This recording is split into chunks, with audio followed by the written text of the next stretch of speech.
میں رات کو نا تقریباً گھر تھا تو بچے کھیل رہے تھے، 3 بچے میرے، ایک میری بیٹی، ایک میری چھوٹی بہن کی نا بیٹی تھی، وہ کھیل رہے تھے جس میں نا وہ 4 پرچیاں پہ نام لکھ کے نا ان کو بند کر کے تو زمین پہ پھینکتے ہیں، پھر چاروں نے ایک ایک پرچی اٹھانی، ایک پرچی پہ لکھا ہے بادشاہ، ایک پرچی پہ لکھا ہے وزیر، ایک پرچی پہ لکھا ہے قاضی، اور ایک پرچی پہ لکھا ہے چور۔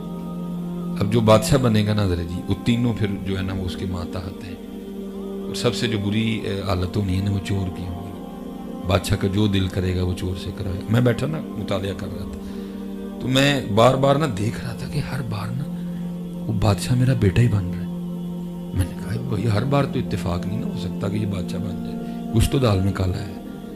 میں نے وہ جب دوبارہ پرچیاں ڈالنے لگے نا تو میں نے دیکھا کہ وہ جو بادشاہ کی پرچی تھی نا اس پہ اس نے ایک نشان لگا رکھا تھا، باقی کیونکہ بیٹیاں تھیں شادی تھی، وہ والی پرچی وہ خود اٹھا لیتا تھا۔ وہ تینوں میں سے کوئی قاضی بن گیا، کوئی وزیر بن گیا، کوئی چور بن گیا، کبھی وہ کسی کو کہتا تھا میرے جوتے پالش کرو، کبھی وہ کسی کو کہتا تھا میرے لیے یہ بنا کے لاؤ۔ میں نے ان کو کہا بھائی مجھے بھی کھیل میں شامل کرو، اور پرچیاں دوبارہ لکھی جائیں گی۔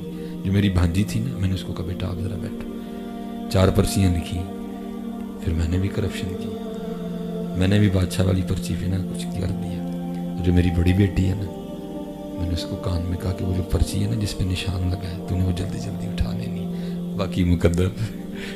اس نے وہ اٹھا لی، باقی نے تینوں نے اٹھا لی۔ اب پرچیاں کھول کے نا بتانا ہوتا ہے کہ آپ کیا آئے۔ وہ ظاہر ہے کرپشن ہوئی تھی، بادشاہ تو پکا تھا نا کہ یہی ہونا ہے۔ وہ میری بیٹی نے کھولی وہ بادشاہ تھی، میرے بیٹے نے کھولی وہ وزیر بن گیا، اس سے چھوٹی بیٹی نے کھولی وہ قاضی بن گئے، اور میری پرچی تھی چور لے جاتی۔ مجھے انہوں نے تینوں نے کہا کہ بابا آپ بتائیں آپ کیا ہیں۔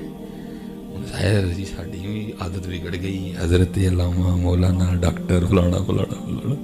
اب مجھے بڑی شرم آئی ہے کہتے ہوئے کہ میں چور ہوں۔ تو پھر مجھے کہتے ہیں بابا آپ بھی بتائیں آپ کیا ہیں، تو میں بڑا شرمسار سا ہو کے نا میں نے کہا بیٹا میں چور ہوں۔ تو میری جو چھوٹی بیٹی ہے نا 3 سال کی تھی اس وقت، کسی اسکول نہیں گئی، کسی کالج نہیں گئی، کبھی اس نے کسی کا لیکچر نہیں سنا، اس کو پتہ ہی نہیں لیکچر ہوتا کیا ہے، اس کی اپنی دنیا۔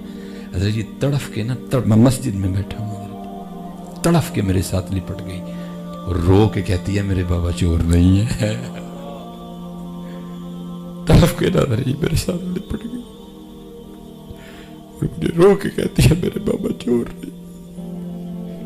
ہمیشہ پیار کرنا اپنی بیٹیوں سے، تو پتر پہلی پردیسی ہوندی ہے بیچاری، پتہ نہیں اگے جا کے نہ کی ہونا ہے، سس کیویں دی لبنی ہے، سہرا کیویں دا لبنا۔